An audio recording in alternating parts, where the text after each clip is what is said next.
Wait.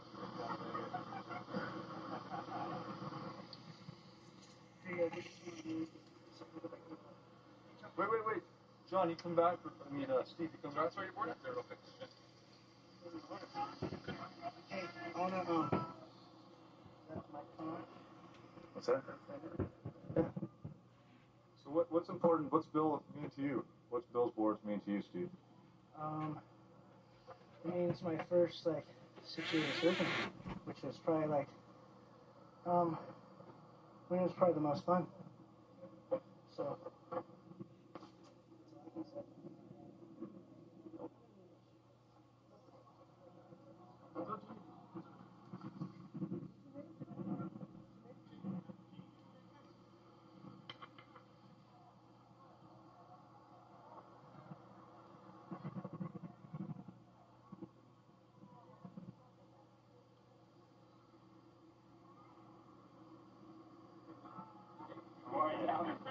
Hey, how you doing? Good. Good to see you. What?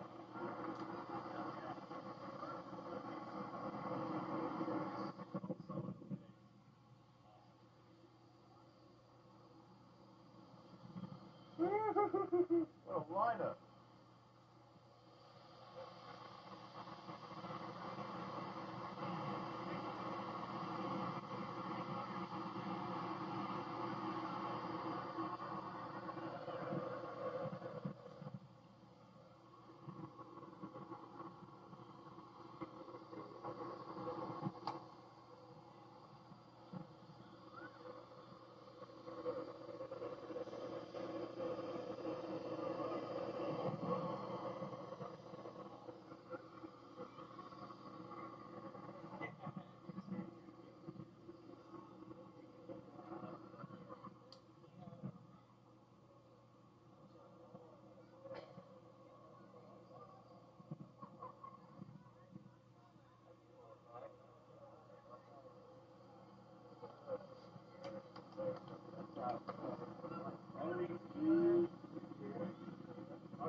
Sorry, Carl, that was almost...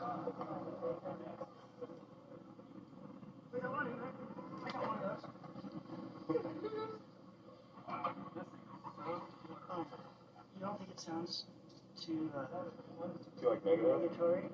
What? You don't think it sounds too negative? The people that have given you stuff, you don't think they're gonna be like, Oh, fuck that. because you do get stuff, huh? Yeah. Okay, well, I can change. You know what I mean? Just press the red button, Cicely. Okay.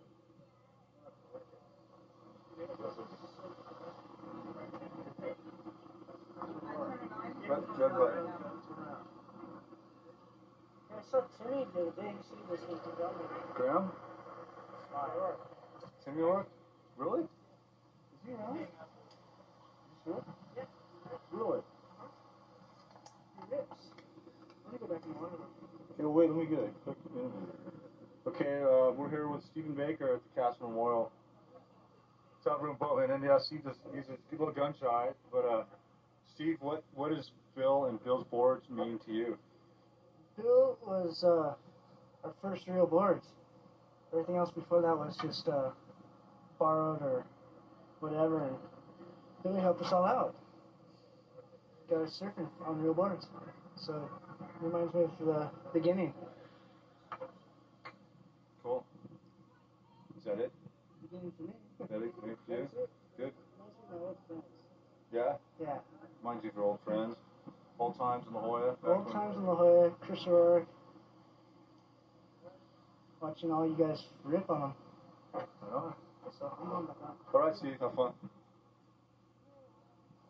Fred, you want to say something about Bill Casper? I don't really know. You know, do you ever ride sports or anything? No. Probably wouldn't be a good idea. We're joined by Fred Azura here, and Fred, what did you know Bill, or do you have anything to say about Bill? Well, I didn't know him really well, but I did bump into him years ago and saw him out surfing and building boards and stuff, and he was a really good guy. But I didn't get a chance to really get to know him really well. And I'm down here to celebrate his life and hang out with my friends.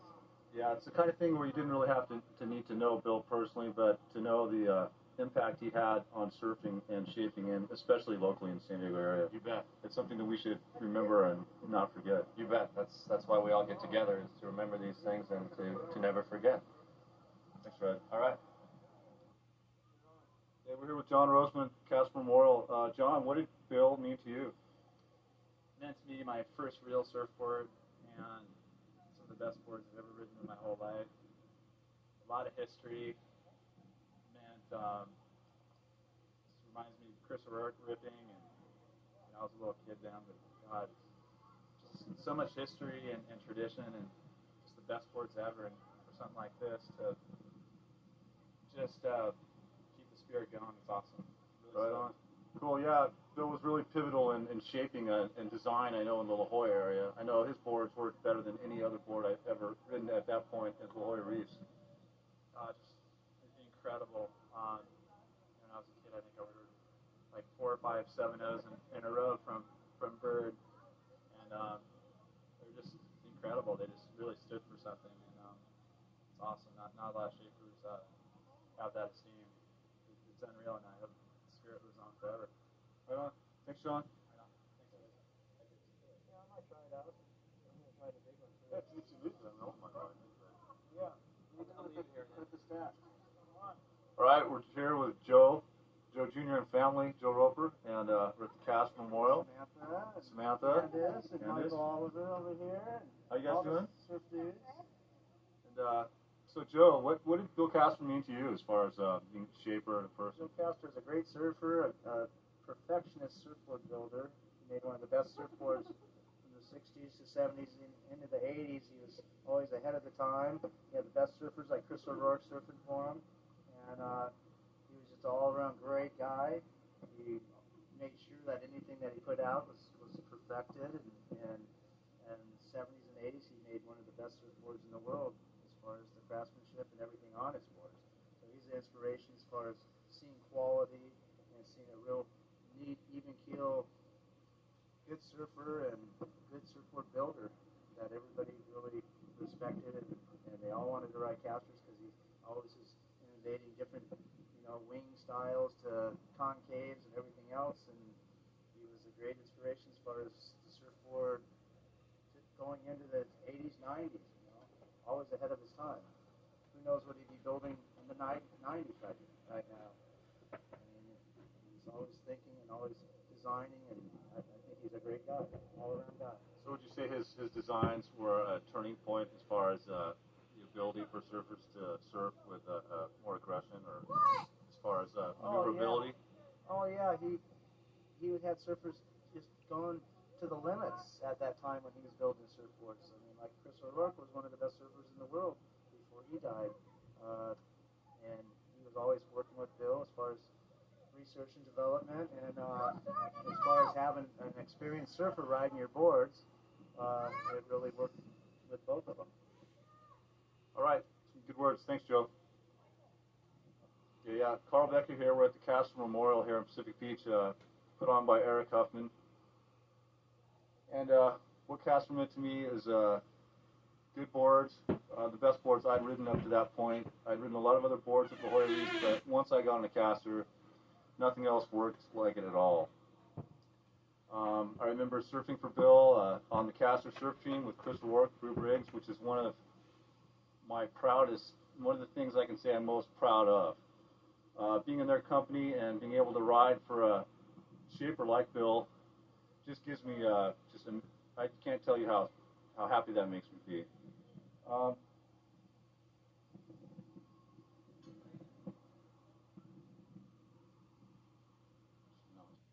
Yeah, these boards bring me back to the time where actually, you could tell a surf from where a surfer was from what board he was riding. Say you saw a surfer riding a caster, he was from La Jolla, San Diego area.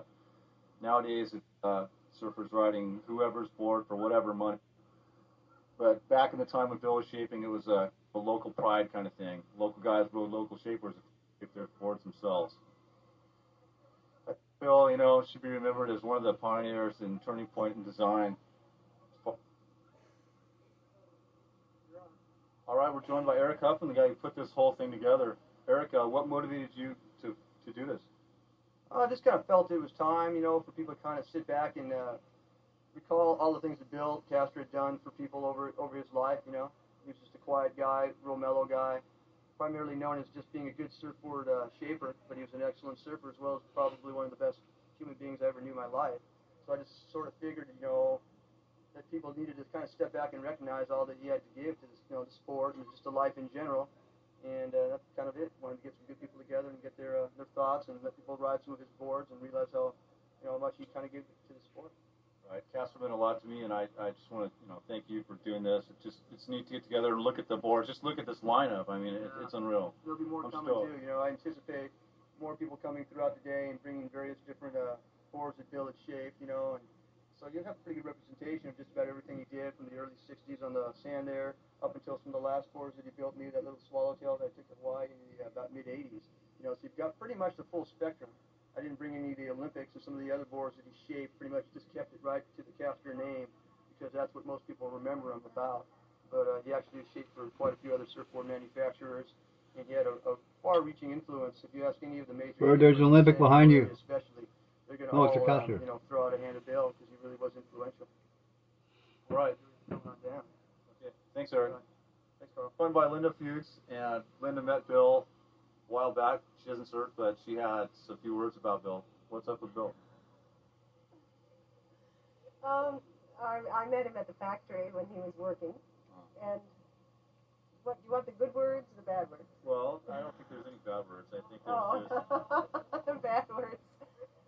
Okay, well, I just remember him being a very out there guy, very wild and enthusiastic. He'd go for it every time, and he was always designing something new, something that would take him off the edge and into the air. Yeah. And he was just a wild guy. And I think he took a lot of chances with his work materials as well. As far as what, toxicity or something, or? Yeah, he didn't pay any attention to anything like that in his life, I don't think. So possibly that contributed to his demise, or? It definitely committed. It probably did, yes. Yeah. His demise and his death as well. His death, yeah. You're allowed to say that word? Well, fortunately, these days, there's people more aware about those sort of things, and Right. that won't happen, hopefully, to others. He made pretty boards, too. Yeah, definitely the best glass jobs around. I remember those. All right, Linda, thanks for the words. Thank you. Okay, we're joined by Carlitos Haven Wienerstein. Okay, Carter Haven. We're joined by Carter Haven here. Carter is a longtime La Jolla resident, Bird Rock resident, and what experiences do you have, or things happen with you and Bill?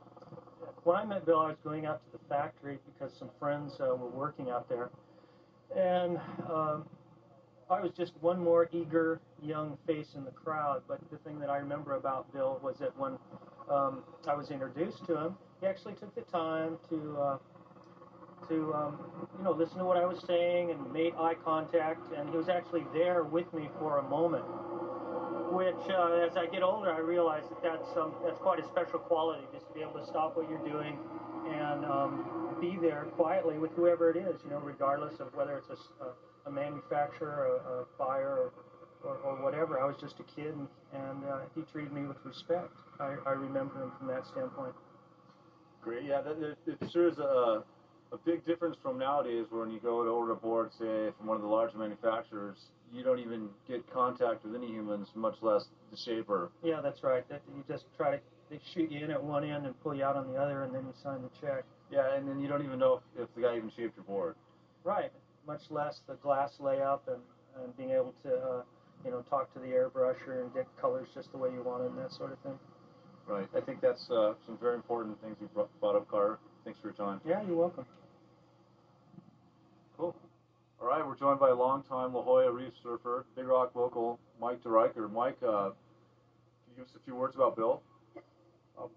Well, Bill was my first. Got my first surfboard from Bill Castor. Real surfboard. I had a couple garage boards, but my real board was from Bill, and it was an incredible board. I remember getting a barrel on it at Comar one day, and it was a very enlightening experience. ended up taking that same board down to Petacalico, and I had a like a 8.6 gun, and the caster was 7.6.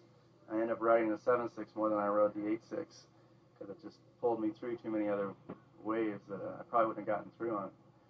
So incredible surfboard. Very, all my boards I ever got from Bill were very good, and always enjoyed riding them. Did they tend to work a little better at the reef break, say like Big Rock, than other boards? Oh yeah, his boards perform well in strong surf, powerful surf. You always knew he had a lot of confidence riding his boards at the Rock and just wherever. It's good. Big blacks, boards worked really well. All right. Thanks, Mike. You bet.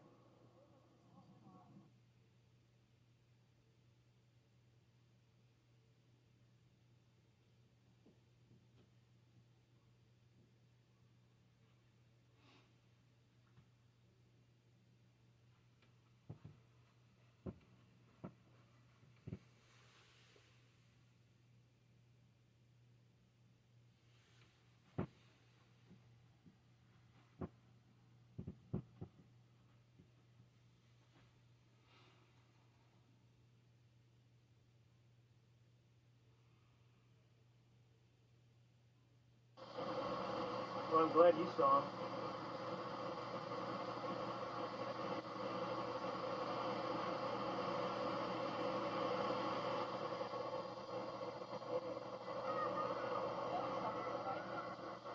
Yeah, that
All right, we're joined by Skip Frye. Skip, what did Bill Casper mean to you, and what influence did he have on you, if any? Well, Bill kind of grew up in our peer group, Mike Henson and myself, and he actually probably started a little ahead of us because his uncle was Lloyd Baker, one of the old-time plank surfers, I guess. He went way back into time, so Billy was tutored by Lloyd Baker and kind of came up in our age group and was a real close friend and board builder. He probably started shaping boards. He and Henson started out a little bit before I did as far as board shaping. But a real nice guy and a great craftsman. And these are a couple of boards here that Jim Fisher, the old big wave rider, just walked into my shop about 3 years ago and kind of was getting rid of all his surf stuff for some reason.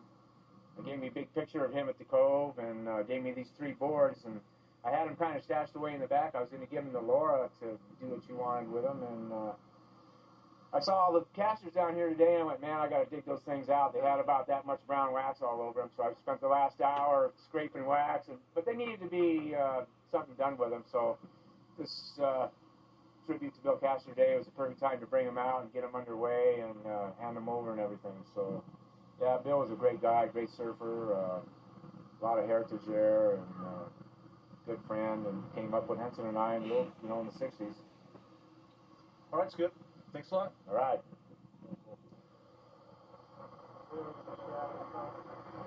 could stick your camera in the shadow and be with them.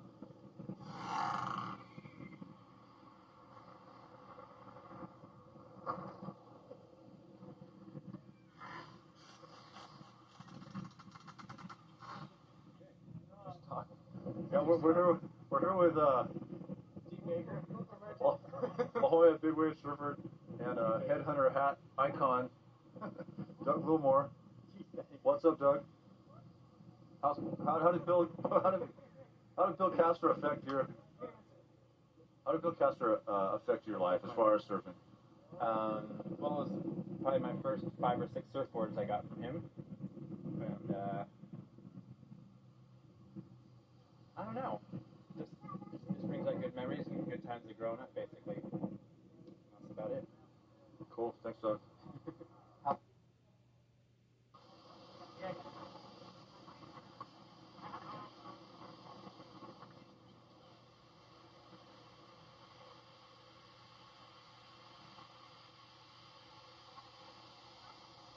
All right.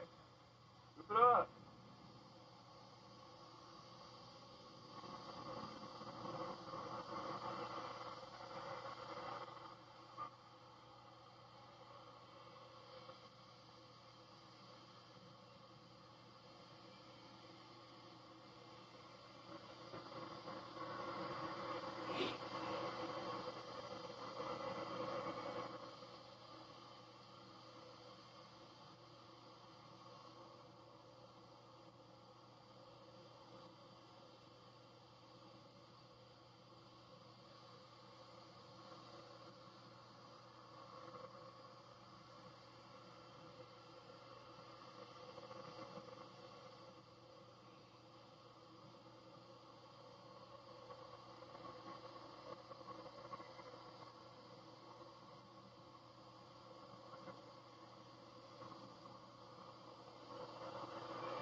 Where he's standing up, how you doing it at first.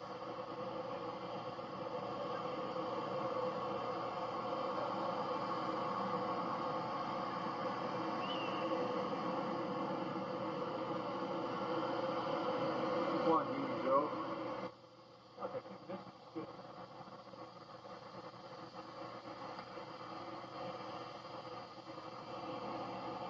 Where is it, Junior?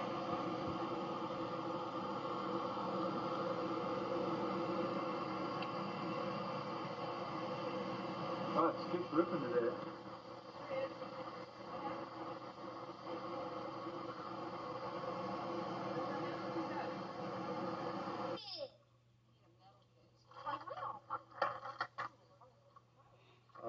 Yeah, just whoa. On video, dude, for life. You right? On video, captured for life. You right? Hurt. Do some jumps. Yeah. Do the ollies or else I'll turn off. That was a good one.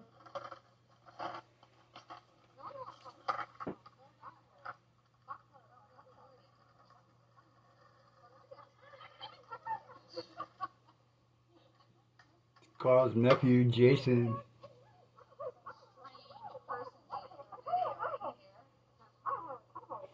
off camera. And mother. God bless you, Mom.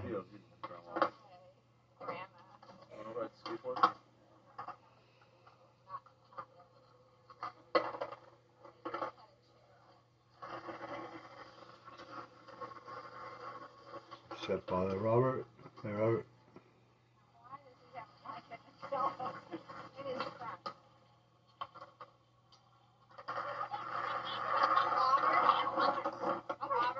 Don't touch the camera.